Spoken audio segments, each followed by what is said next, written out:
नमस्कार दोस्तों।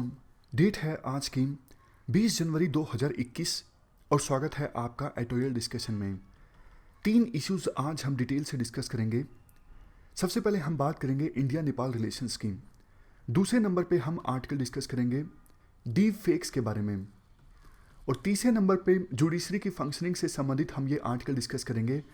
हालांकि देखो, इस आर्टिकल में पॉलिटिकल डायमेंशन है, मतलब जो एग्जाम्पल्स हैं वो थोड़े कंट्रोवर्शियल हैं, लेकिन एसेंस हम इस आर्टिकल की समझेंगे कि जुडिशरी की फंक्शनिंग पे क्या टिप्पणी करना चाहते हैं राइटर। क्वेश्चन देख लीजिए जो आपको अटेम्प्ट करना है। What do you understand by deep fakes? Deep fakes से आप क्या समझते हो? आपको डीप फेक्स के द्वारा जो थ्रेड्स पोस्ट की गई हैं उनको एग्जामिन करना है और कुछ सॉल्यूशंस भी सजेस्ट करने हैं कैसे डीप फेक्स की समस्या से निपटा जा सकता है। 250 वर्ड्स में आपको इस क्वेश्चन का आंसर देना है। चलिए डिस्कशन स्टार्ट करते हैं। सबसे पहले हम बात करेंगे इंडिया नेपाल रिलेशन स्कीम। आप जीएस पेपर 2 के इस टॉपिक से आर्टिकल को रिलेट कर सकते हो। आप इंडेक्स देखिए, ये सारे एस्पेक्ट्स हम कवर करेंगे इस आर्टिकल के डिस्कशन में। सबसे पहले हम बात करते हैं बैकग्राउंड की। देखो, नेपाल की फॉरेन पॉलिसी कैसी होगी बहुत कुछ डिपेंड करता है नेपाल के इंटरनल पॉलिटिकल फंडामेंटल्स पर।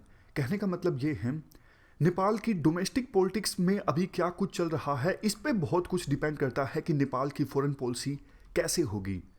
जैसे एग्जाम्पल के तौर पर कुछ समय पहले तक नेपाल की पॉलिटिक्स में उठापटक चल रही थी। केपीएस ओली ने ध्यान डाइवर्ट करने के लिए इंडिया के खिलाफ स्टेटमेंट्स देनी स्टार्ट कर दी ताकि देश में नेशनलिज्म को मोबिलाइज किया जा सके एंटी इंडिया हेट्रेड के नाम पर। लेकिन देखो, ऐसा करने के चक्कर में नेपाल बहुत बार अपने सेल्फ इंटरेस्ट को नुकसान कर बैठता है। जब भी कोई डेलीगेशन नेपाल में आता है या फिर नेपाल से जाता है, उसे इंडिया या फिर चाइना के प्रिज्म से देखा जाता है। और 2020 में तो चाइना की एग्रेशन ना सिर्फ नेपाल में बल्कि पूरे साउथ एशिया में बहुत ज़्यादा इंक्रीज हो गई। क्यों? क्योंकि चाइना साउथ एशिया में इंडिया का जो ट्रेडिशनल एज है उसे खत्म करना चाहता है। अगर देखो हम बात करें अभी नेपाल में क्या कुछ चल रहा है। अभी देखो, कम्युनिस्ट पार्टी ऑफ नेपाल में डिविजन्स देखने को मिल रही हैं। और समय से पहले ही नेपाल के प्रधानमंत्री केपीएस ओली ने पार्लियामेंट को डिसॉल्व कर दिया। इसका काफ़ी ज़्यादा क्रिटिसिज्म भी हुआ। मामला अभी सुप्रीम कोर्ट में है ताकि संविधान की कसौटी पर परखा जा सके केपीएस ओली के इस डिसीजन को। अभी केपीएस ओली केयर टेकर प्राइम मिनिस्टर हैं, मतलब एक प्रकार से उनको डर था कि उन्हें कम्युनिस्ट पार्टी ऑफ नेपाल से निकाला जा सकता है। वो पार्टी से भी जाएंगे और प्रधानमंत्री पद से भी उन्हें हाथ धोना पड़ेगा। तो इसी सिचुएशन में उन्होंने पार्लियामेंट को डिसॉल्व कर दिया समय से पहले ही और सत्ता को बरकरार रखते हुए खुद केयर टेकर प्राइम मिनिस्टर बन गए। तो देखो, ऐसी सिचुएशन में जब नेपाल एक बहुत बड़े क्राइसिस की तरफ आगे बढ़ रहा है। क्राइसिस की तरफ आगे क्यों बढ़ रहा है? क्योंकि देखो, opposition parties including communist party of Nepal का एक धड़ा केपीएस ओली के इस डिसीजन को गलत मानता है कि आपने पार्लियामेंट को डिसॉल्व कर दिया और खुद केयरटेकर प्राइम मिनिस्टर बन गए। मामला अभी सुप्रीम कोर्ट में भी है और वेरियस सेक्शंस के द्वारा नेपाल में प्रोटेस्ट भी किया जा रहा है। इवन प्रो मोनार्की सेक्शंस के द्वारा उनको ये लगता है कि प्रेसिडेंट ने अच्छे से काम नहीं किया इस पूरे प्रकरण में, इसलिए मोनार्की यानी किंग का रूल अगर होता तो अच्छा होता। नेपाल में देखो, मोनार्की यानी किंग के रूल का एक लंबा इतिहास रहा है। तो हमने बात की कि सिचुएशन किस प्रकार से खराब है नेपाल में। तो ऐसी सिचुएशन में अब केपीएस ओली को भी सपोर्ट चाहिए। वेरियस तबकों से, वेरियस क्वार्टर से केपीएस ओली को सपोर्ट चाहिए।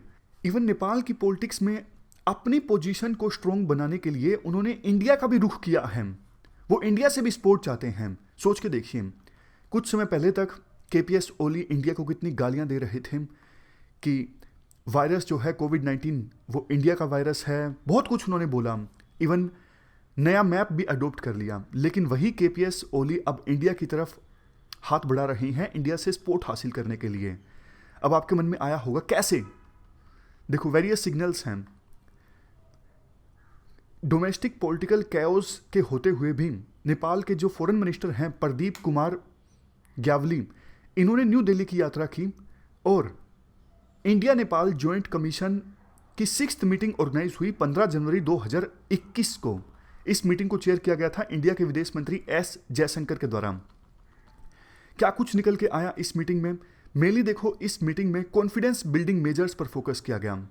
अच्छी अच्छी बातें बोली गई कि पहले की जॉइंट कमीशन की मीटिंग्स में डिसाइड हुआ था, उस पर अच्छा खासा प्रोग्रेस हुआ है। कई सारे बायलैटरल इनिशिएटिव्स लिए गए हैं और कोविड-19 से निपटने के लिए भी क्लोज कोऑपरेशन हो रहा है। ये सब जो फॉर्मल बातें बोली जाती हैं वो सब तो बोली ही गई, लेकिन कुछ प्रोजेक्ट्स को लेके जो बात आगे बढ़ी वो हम डिस्कस करते हैं। उसके बारे में यूपीएससी पूछ सकती है। देखो, वैक्सीन्स इंडिया प्रोवाइड कर रहा है हमारे ऑलमोस्ट सभी पड़ोसी देशों को। पाकिस्तान को अगर छोड़ दें तो ऑलमोस्ट सभी पड़ोसी देशों को इंडिया कोविड-19 की वैक्सीन प्रोवाइड कर रहा है। आज बांग्लादेश में कोविशील्ड वैक्सीन की 20 लाख डोजेस पहुंचेंगी। ये एक अच्छी बात है। और अगर आप इन देशों की मीडिया पर जाके खबरें पढ़ोगे तो इंडिया की काफ़ी तारीफ भी हो रही है कि हाँ, इंडिया ने अपनी पड़ोसी देशों का ख्याल रखा है इस मुश्किल की घड़ी में। हाँ, तो बात करें इस इंडिया नेपाल जॉइंट कमीशन की मीटिंग में, यानी दोनों देशों के फॉरेन मिनिस्टर्स की मीटिंग में कौन कौन से प्रोजेक्ट्स को लेकर सहमति बनी या फिर बात हुई। Motihari Amlekhganj petroleum products pipeline को चितवन तक एक्सपेंड करने पर बातचीत हुई। इसके साथ साथ एक नई पाइपलाइन को इस्टेब्लिश करने की बात हुई ईस्टर्न साइड में, जो कि सिलीगुड़ी को कनेक्ट करेगी नेपाल के झापा से। इन पर भी डिस्कशन हुई। इसके बाद एक upgraded first passenger railway line जो कि इंडिया और नेपाल के बीच चलेगी, जयनगर से लेके कुर्ता तक वाया जनकपुर। क्या क्या ऑपरेटिंग प्रोसीजर्स होंगे इस ट्रेन के चलने में, ब्रॉडली उन पर भी डिस्कशन हुई। इसके अलावा दूसरे cross border rail connectivity projects जैसे कि possible Raxaul Kathmandu broad gauge railway line.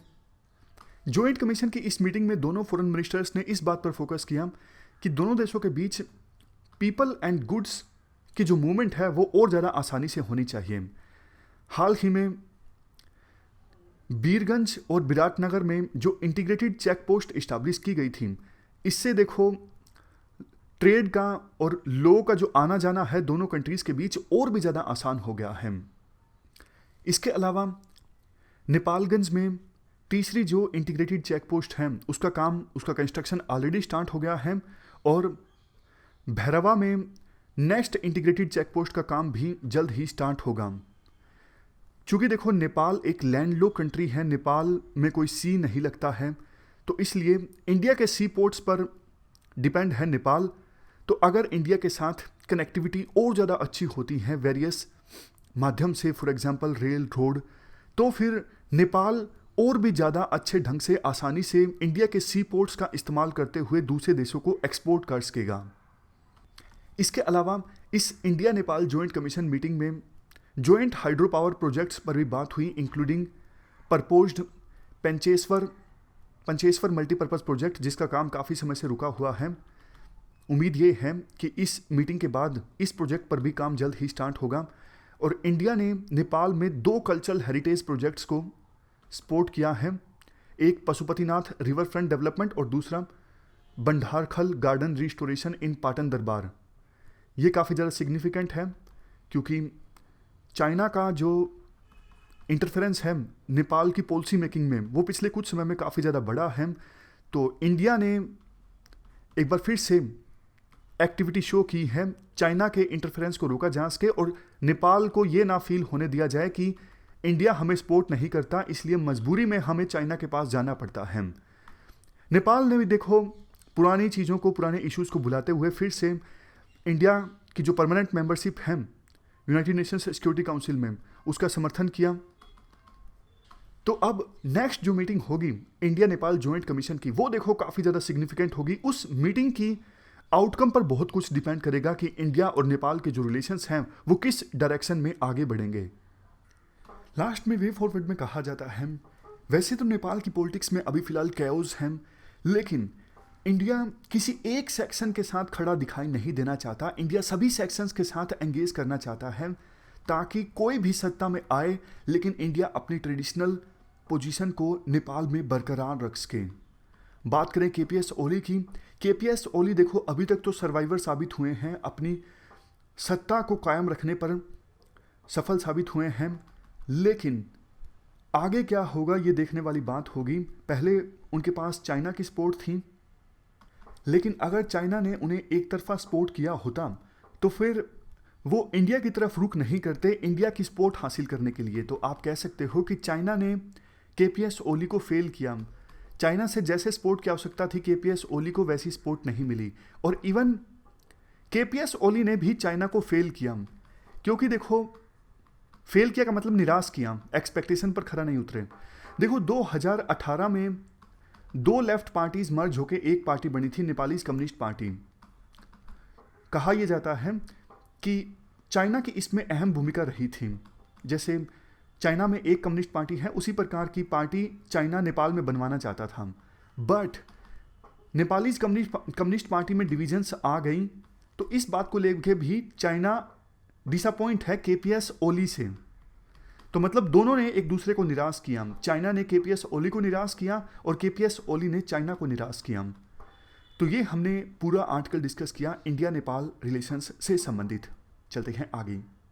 Next article deep fake से संबंधित है। आप जीएस पेपर 3 के इस टॉपिक से आर्टिकल को रिलेट कर सकते हो। इससे पहले कि हम आज का आर्टिकल डिस्कस करें, डीप फेक से संबंधित हम एक पुराना इंपॉर्टेंट आर्टिकल रिवाइज करते हैं, उसके बाद आज का आर्टिकल डिस्कस करेंगे। सबसे पहले तो हम मतलब जानते हैं डीप फेक का। डीप फेक का मतलब क्या है? देखो, बचपन में आपने एक चीज जरूर नोटिस की होगी कि कुछ लोग क्या किया करते थे, किसी पर्सन की जो इमेज हुआ करती थी उसमें से फेस को हटा के किसी दूसरे पर्सन का फेस लगा देना फोटोशॉप की सहायता से।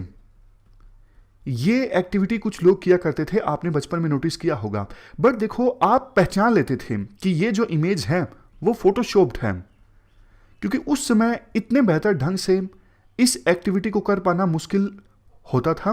मतलब आसानी से पता लग जाता था कि इमेज को मैनिपुलेट किया गया है, इमेज में कुछ ना कुछ चेंज किया गया है। बट आज के समय में आर्टिफिशियल इंटेलिजेंस की सहायता से अगर इस एक्टिविटी को अंजाम दिया जाता है तो फिर ज़्यादा जल्दी और ज़्यादा परफेक्टनेस के साथ इस एक्टिविटी को अंजाम दिया जा सकता है। आज के समय में क्या होता है, कुछ लोग क्या करते हैं, कोई वीडियो है, मान लीजिए बैरक ओबामा की वीडियो है स्पीच देते हुए, तो बैरक ओबामा की जो वीडियो है स्पीच देते हुए उसमें से बैरक ओबामा का फेस हटा देंगे, पुतिन का फेस लगा देंगे, और बिल्कुल आप पहचान भी नहीं सकोगे कि ये जो स्पीच दी जा रही है वो पुतिन के द्वारा दी जा रही है या फिर ओबामा के द्वारा दी जा रही है। क्योंकि इवन वॉइस मॉड्यूलेशन भी संभव है, वॉइस को भी इस प्रकार से मॉड्यूलेट किया जाता है कि बिल्कुल मुश्किल से पता लग पाता है। ये चीज़ है डीप फेक। अगर कोई पूछे डीप फेक क्या है, आप कह सकते हो fabricated media based on artificial intelligence. मतलब मीडिया में मैनिपुलेशन या फिर मीडिया में फैब्रिकेशन, मीडिया मतलब इमेज या फिर वीडियो, मीडिया में fabrication based on artificial intelligence. जैसा आप इस तस्वीर में भी देख सकते हो कि ओरिजिनल फेस ये था वीडियो में या फिर इमेज में, लेकिन नया फेस ये है। काफ़ी सारे एग्जाम्पल्स ये स्क्रीन पर आपके सामने है कि पुराने फेस को हटा के नया फेस लगा दिया गया। इसके बाद राइटर कहते हैं, जैसे देखो बाकी टेक्नोलॉजीज के फ़ायदे नुकसान दोनों होते हैं, उसी प्रकार से डीप फेक के भी अपने फ़ायदे नुकसान हैं। फ़ायदों की बात करें तो फिल्म इंडस्ट्री में डीप फेक टेक्नोलॉजी का इस्तेमाल हो सकता है, लेकिन कंसर्न्स काफ़ी ज़्यादा है डीप फेक टेक्नोलॉजी से।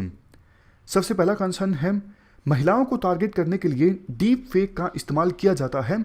बहुत सारी जगहों पर ऐसा देखा गया है, काफ़ी सारी ऐसी वीडियोस भी देखने को मिलती हैं। एग्जाम्पल के तौर पर जो पोर्न मूवीज़ होती हैं, पोर्न मूवीज़ में पोर्न स्टार का फेस हटा के जो फेमस एक्ट्रेस होती हैं उनका फेस लगा दिया जाता है। इसके अलावा भी काफ़ी बार किसी महिला की छवि को धूमिल करने के लिए गलत इमेज में उस महिला के फेस को सुपर इम्पोज कर दिया जाता है। इससे महिला की जो इमेज है वो खराब हो जाती है। तो ये सबसे पहला कंसर्न है कि वुमेन को टारगेट करने के लिए डीप फेक का इस्तेमाल किया जाता है। दूसरा कंसर्न भी इसी से मिलता जुलता है, रूनिंग पब्लिक इमेज। ये तो मतलब जनरल पॉइंट है। कोई भी देखो पब्लिक लीडर है या फिर बिजनेसमैन है, उनकी फैब्रिकेटेड वीडियो या फिर फैब्रिकेटेड इमेज बनाई जा सकती है और इसके नाम पे पैसों को भी एक्सटोर्ट किया जा सकता है ब्लैकमेल करके कि अगर आप हमें पैसे दीजिए, अदरवाइज ये जो वीडियो या फिर इमेज है हम पब्लिक में रिलीज कर देंगे। तो ये गलत है। देखो, वैसे तो जांच होने पर पता लग जाएगा कि वीडियो जो है वो मैनिपुलेटेड है, लेकिन इसमें समय लग जाता है ना। इतने में तो आपको पता है मीडिया पूरा एक कैंपेन चला देता है और वीडियो जो है सोशल मीडिया पर पूरी वायरल हो जाती है। बेशक जिसकी वीडियो है वो सफाई दे कि ये वीडियो जो है वो झूठ है, तब तक बहुत देर हो चुकी होती है। और एक चीज़ तो आपने भी नोटिस की होगी, सोसाइटी जो है वो नेगेटिव चीज़ों पर जल्दी विश्वास कर लेती है। नेक्स्ट कंसर्न डीप फेक से है। डीप फेक का सोसाइटी को नुकसान पहुंचाने के लिए भी इस्तेमाल होता है। कैसे? जैसे मैं आपको एग्जांपल देता हूं। मान लीजिए किसी जाति का कोई लीडर है, अब उस जाति के लीडर की इमेज को लगा दिया किसी वीडियो में, और उस वीडियो में किसी दूसरी कास्ट के अगेंस्ट कुछ गलत वर्ड्स का इस्तेमाल किया जा रहा है। अब होगा क्या इससे कि उस कास्ट का लीडर ने वो वर्ड्स बोले ही नहीं जो वीडियो में सुनाई दे रहे हैं, बट लग ऐसा रहा है कि कास्ट के उसी लीडर ने इन वर्ड्स को बोला है दूसरी कास्ट के खिलाफ। तो दूसरी कास्ट वाले इससे भड़क जाएंगे और दोनों कास्ट के बीच में तनाव पैदा हो सकता है, सोसाइटी में इंस्टेबिलिटी आ सकती है। देखो, डीप फेक का इस्तेमाल इवन टेररिस्ट के द्वारा भी किया जाता है, एक धर्म के खिलाफ नफरत पैदा करने के लिए और अपने फॉलोअर्स का माइंड वॉश करने के लिए कि देखो हमारे धर्म के लोगों के साथ कितना गलत हो रहा है, तुम भी हथियार उठा लो। इसके बाद नेक्स्ट कंसर्न है अंडरमाइन ट्रस्ट। देखो, इस डीप फेक की वजह से ना इवन जो सही चीजें होती है ना, मान लीजिए सही कोई वीडियो आई पब्लिक में, उस पर भी लोगों का विश्वास नहीं होता। लोगों को लगता है झूठ है, अरे सारा दिन झूठ ही चलता रहता है, ये भी झूठ है। तो मतलब सच पर से भी लोगों का विश्वास उठ जाता है। लोगों को लगने लगता है कि आजकल सारी तो इमेजेस झूठी आती हैं, सारी तो वीडियोस झूठी आती हैं, तो ये वीडियो भी शायद झूठी ही होगी। Next concern political image. जैसा हमने डिस्कस किया कि एक पार्टी के द्वारा दूसरी पार्टी के पॉलिटिकल लीडर्स की इमेज को धूमिल करने के लिए डीप फेक टेक्नोलॉजी का इस्तेमाल किया जा सकता है और किया भी जाता है। इस डीप फेक टेक्नोलॉजी की वजह से बहुत सारे देशों में देखा गया है कि कुछ लीडर्स अपने हाथों में पावर कॉन्सेंट्रेट कर लेते हैं, लोगों को डर दिखा के ऑथोरिटेरियन रेजिम बन जाता है। अब लास्ट में बात आती है कि सॉल्यूशन क्या है, डीप फेक से कैसे निजात पाई जाए, कैसे इसको कंट्रोल किया जाए। मेनली देखो 3 स्टेप्स पर राइटर फोकस करते हैं। सबसे पहले प्लेटफॉर्म पॉलिसीज। जिन प्लेटफॉर्म्स पर डीप फेक शेयर होता है, फॉर एग्जांपल ट्विटर पर या फिर फेसबुक पर, इनको कुछ ऐसी पॉलिसी अडॉप्ट करनी चाहिए ताकि डीप फेक पर लगाम लगाई जा सके। दूसरा, टेक्नोलॉजी इंटरवेंशन। टेक्नोलॉजी इतनी अच्छी हो कि आसानी से पता लग जाए कि इमेज में कोई फैब्रिकेशन या फिर मैनिपुलेशन हुआ है या फिर नहीं हुआ है। Next, media literacy. आज के समय में आपने देखा होगा कि कुछ जर्नलिस्ट या फिर कुछ मीडिया चैनल्स जल्द से जल्द इमेजेस को शेयर कर लेते हैं ब्रेकिंग न्यूज़ का फ़ायदा उठाने के लिए, बट वेरीफाई भी नहीं करते कि ये जो इमेज है वो सही है या फिर नहीं है। अगर मीडिया लिटरेट होगी तो जो ये डीप फेक का फेनोमेनन है इस पर लगाम लगाने में काफ़ी आसानी होगी। इस प्रकार से हमने पुराना आर्टिकल रिवाइज किया। अब हम आज के आर्टिकल की बात करते हैं। देखो, कॉन्टेक्स्ट ये है, यूएसए में 6 जनवरी को कैपिटल हिल में जो वायलेंस हुआ था और बहुत से ऐसे लोग जिन्होंने उस वायलेंस में हिस्सा लिया था, उनको सही में ये लगता है कि जैसे यूएसए में डेमोक्रेट्स ने इलेक्शन को चुरा लिया है और असल मायने में इलेक्शन जो है वो ट्रंप जीते थे। ऐसा क्यों हुआ? इसके पीछे रिस्पॉन्सिबल बताया जाता है डीप फेक को। यूएसए में सोशल मीडिया पर बहुत सारी ऐसी मीडिया वायरल हुई, मीडिया मतलब इमेजेस, वीडियो वायरल हुई जो फेक थी, जो डीप फेक का नतीजा थी। उन मीडियाज के कारण बहुत से लोगों को सही में लगने लगा कि जैसे यूएसए में गलत हुआ है, इलेक्शन में धांधलेबाजी हुई है। और वैसे भी आपको याद होगा हमने डिस्कस किया था, इस सोशल मीडिया के युग में लोगों का जो अटेंशन लेवल है वो बहुत ज़्यादा इंक्रीज हो गया है। लोग सिर्फ एक इमेज देखते हैं या फिर वीडियो देखते हैं शुरू के 10 सेकंड तक और अपनी ओपिनियन बना लेते हैं। इवन ये भी नहीं सोचते कि क्या ये वीडियो झूठी हो सकती है, सिर्फ आंख बंद करके उस पर विश्वास कर लिया जाता है। ये तो देखो सिर्फ एक एग्जाम्पल है। अदरवाइज साइबर वर्ल्ड में डीप फेक्स के जो खतरे हैं वो विभिन्न देशों में इंक्रीज होते जा रहे हैं। लेकिन अब सबसे बड़ा क्वेश्चन ये उठता है, पता कैसे लगे कि कौन सी जो इमेज है वो डीप फेक का नतीजा है और कौन सी जो इमेज है वो ओरिजिनल है। देखो आर्टिकल में ये बोला जाता है मुख्यतः, अगर देखो किसी इमेज को या फिर वीडियो को मैनिपुलेट किया जाता है आर्टिफिशियल इंटेलिजेंस की सहायता से, तो आर्टिफिशियल इंटेलिजेंस डेवलप टूल्स ही पता लगा सकते हैं कि वो जो इमेज है वो मैनिपुलेटेड है या नहीं है। जैसे एग्जाम्पल के तौर पे कहा जाता है ब्लॉकचेन टेक्नोलॉजी। ब्लॉकचेन जो टेक्नोलॉजी है काफ़ी ज़्यादा सिक्योर है। इस टेक्नोलॉजी का इस्तेमाल किया जा सकता है ये पता लगाने के लिए कि कौन सी जो इमेज है वो फेक है, मैनिपुलेटेड है, और कौन सी मैनिपुलेटेड नहीं है। डीप फेक्स देखो किसी को भी टारगेट कर सकता है कहीं पर भी, और किसी की भी रेपुटेशन को खराब कर सकता है, मिसट्रस्ट क्रिएट कर सकता है विभिन्न कम्युनिटीज़ के बीच, विभिन्न आइडेंटिटीज़ के लोगों के बीच, फैक्ट्स को क्वेश्चन कर सकता है, और प्रोपेगेंडा स्प्रेड करने के लिए भी डीप फेक का इस्तेमाल किया जा सकता है। इसके बाद बात की जाती है यूएसए में जो अभी फिलहाल कानून है वो देखो इनएडुकेट हैं, यानी इतने स्ट्रॉन्ग नहीं है कि वो डीप फेक का सामना कर सकें, डीप फेक की प्रॉब्लम से निपट सकें। यूएसए के कानून का जिक्र किया जाता है, लेकिन हमें ये सब याद रखने की आवश्यकता नहीं है। हम बात करेंगे इंडिया की। इंडिया में भी यही देखो प्रॉब्लम है। इंडिया में जो कानून हैं वो इनएडुकेट हैं। इंडिया में कोई स्पेसिफिक लेजिस्लेशन नहीं है डीप फेक्स की प्रॉब्लम से निपटने के लिए। वैसे इंडियन पिनल कोड में यानी आईपीसी में कुछ प्रोविजंस हैं जो कि सोशल मीडिया पर अगर इमेजेस, वीडियो, इन सब का मैनिपुलेशन अगर किया जाता है तो उसे क्रिमिनलाइज करते हैं, यानी जो भी ये सब करता है ये एक क्रिमिनल ऑफेंस है। इसके अलावा आईटी एक्ट 2000 काफ़ी सारे साइबर क्राइम कवर करता है। बट देखो ये कानून और information technology intermediate guidelines amendment rules 2018 ये अपर्याप्त हैं, ये भी इनएडिक्वेट हैं डिजिटल प्लेटफॉर्म्स पर कंटेंट मैनिपुलेशन की समस्या से निपटने के लिए। 2018 में सरकार ने कुछ रूल्स प्रपोज किए थे ताकि सोशल नेटवर्क्स का मिसयूज रोका जा सके। देखो 2019 जनरल इलेक्शन से पहले इंडिया में सोशल मीडिया कंपनीज राजी हो गई थी कि अगर उनके प्लेटफॉर्म्स का गलत इस्तेमाल होगा तो वो इसके खिलाफ एक्शन लेंगे। इवन इलेक्शन कमीशन ने भी सोशल मीडिया प्लेटफॉर्म्स को गाइडलाइंस इशू की थी इलेक्शन कैंपेन से पहले। तो क्या सोशल मीडिया प्लेटफॉर्म्स पर डीप फेक का इस्तेमाल नहीं हुआ जनरल इलेक्शंस के दौरान? नहीं, देखो हुआ, जमकर हुआ। रिपोर्ट्स शो करती हैं सोशल मीडिया प्लेटफॉर्म्स जैसे व्हाट्सएप का इस्तेमाल किया गया था मिस इन्फॉर्मेशन और प्रोपेगेंडा फैलाने के लिए मेजर पॉलिटिकल पार्टीज के द्वारा।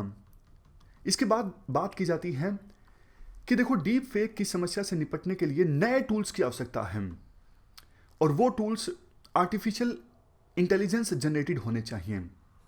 Artificial intelligence based automated tools की सहायता से डीप फेक की समस्या से निपटा जा सकता है। जैसे एग्जाम्पल के तौर पर ब्लॉकचेन टेक्नोलॉजी, या फिर मीडिया यूजर्स को एजुकेट किया जाए कि आर्टिफिशियल इंटेलिजेंस एल्गोरिथम क्या कुछ कर सकता है। आप संभल के वेरियस जो मीडियाज हैं वो शेयर कीजिए डिजिटल प्लेटफॉर्म्स पर।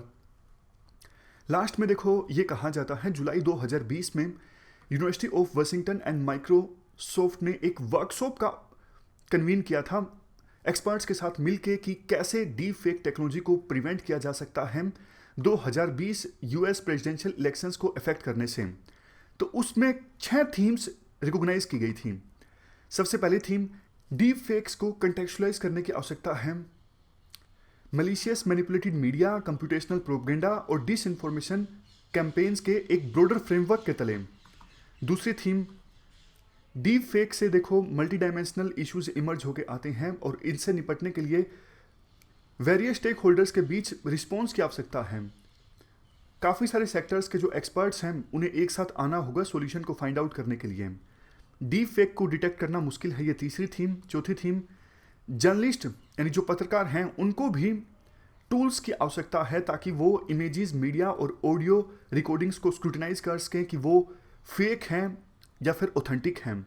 काफ़ी बार तो आपने देखा होगा कि इवन बड़े बड़े पत्रकार भी डीप फेक के चक्कर में पड़ जाते हैं और गलत इंफॉर्मेशन शेयर कर लेते हैं।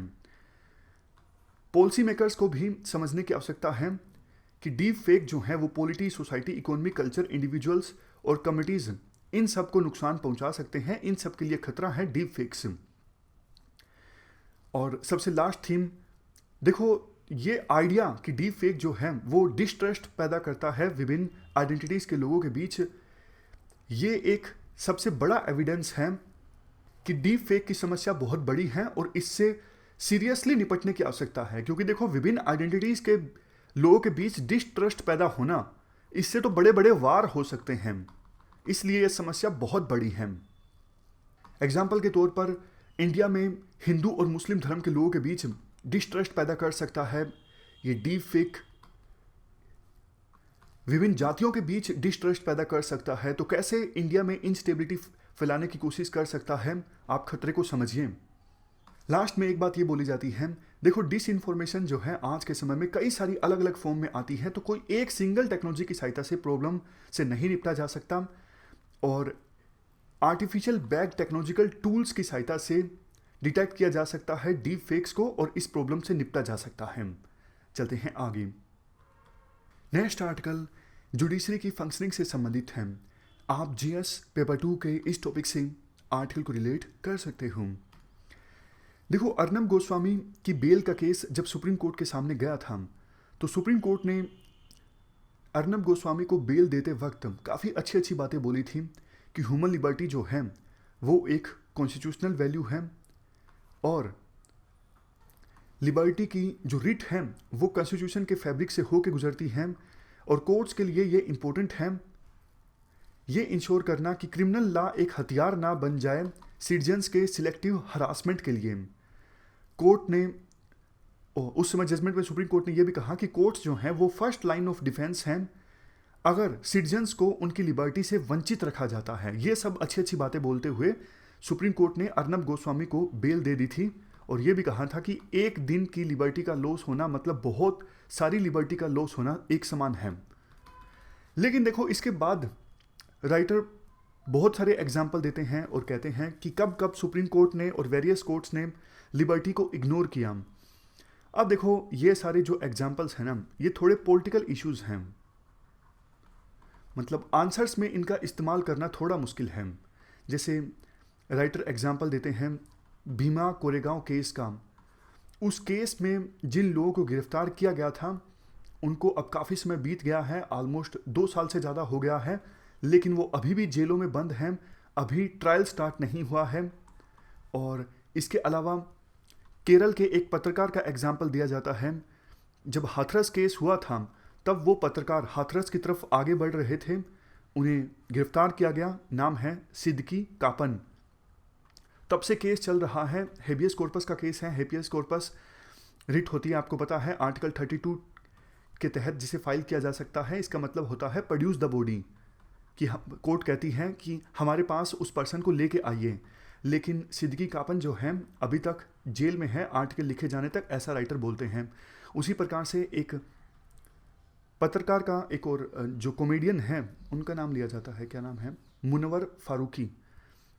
इनको कुछ दिनों पहले इंदौर में गिरफ्तार किया गया था। इन पर आरोप ये है कि इन्होंने हिंदू देवी देवताओं को इंसल्ट किया है, और अभी ये जेल में है, मामला हाईकोर्ट में है। पिछली सुनवाई के दौरान पुलिस ने कहा था हम डायरी लाना भूल गए, तो हाईकोर्ट ने जो हियरिंग है वो एडजर्न कर दी थी। राइटर कहते हैं पुलिस स्टेशन सिर्फ 2 मिनट की दूरी पर है, जल्दी से डायरी लाई भी जा सकती थी, अभी भी ये जेल में है। इसके अलावा एग्जाम्पल दिया जाता है कश्मीर में जब स्पेशल स्टेटस को रिवोक किया गया था तो उस दौरान बहुत से लोगों को गिरफ्तार किया गया था, डिटेंशन में लिया गया था। तो हेबियस कॉर्पस का केस बनता है, लेकिन सुप्रीम कोर्ट ने एंटरटेन नहीं किया उन पिटीशंस को।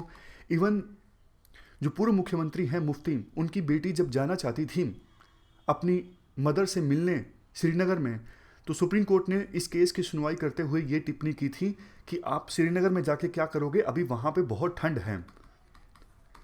तो कुल मिला के देखो, ये सारे एग्जाम्पल्स राइटर के द्वारा दिए जाते हैं, और अंत में एक बात ये बोली जाती है कि देखो, जैसे सुप्रीम कोर्ट अलग अलग केसेस में भेदभाव करता है, मतलब ये तो वैसा ही हो गया ना कि आप हमारे पास पर्सन लेके आओ जिससे संबंधित केस है, फिर हम आपको बताएंगे कि इस केस में लिबर्टी की वैल्यू कितनी है। ये तो वही बात हो गई कि मतलब किसी केस में लिबर्टी की इंपॉर्टेंस काफ़ी ज़्यादा है, बट दूसरे केसेस में काफ़ी दिनों तक कुछ लोग जो हैं वो जेल में बंद हैं, और उनके संदर्भ में सुप्रीम कोर्ट के द्वारा उतना तीव्र एक्शन नहीं लिया जा रहा है जितना कि अर्नब गोस्वामी के केस में लिया गया था। तो इस प्रकार से इस आर्टिकल में देखो थोड़ा पॉलिटिकल डायमेंशन इन्वॉल्व है, एग्जाम्पल्स थोड़े कंट्रोवर्शियल हैं, बट हाँ एसेंस आप समझ गए कि सुप्रीम कोर्ट की फंक्शनिंग पर टिप्पणी की जाती है। देखो जस्टिस की परिभाषा ये है कि सभी लोगों को इक्वल सर्कमस्टांसिस में इक्वली ट्रीट करना। ऐसा नहीं कि आपको सुप्रीम कोर्ट अलग ढंग से ट्रीट करे, किसी सेलिब्रिटी को अलग ढंग से ट्रीट करे, आपको तो बुरा लगेगा ना। तो ये पॉइंट आप लिख सकते हो सुप्रीम कोर्ट के क्रिटिसिज्म में, लेकिन इस आर्टिकल में जो एग्जाम्पल्स हैं उनको कोट करने से थोड़ा गुरेज कीजिएगा। तो ये थी हमारी आज की डिस्कशन। इस डिस्कशन में फिलहाल इतना ही है। Thank you very much for discussion.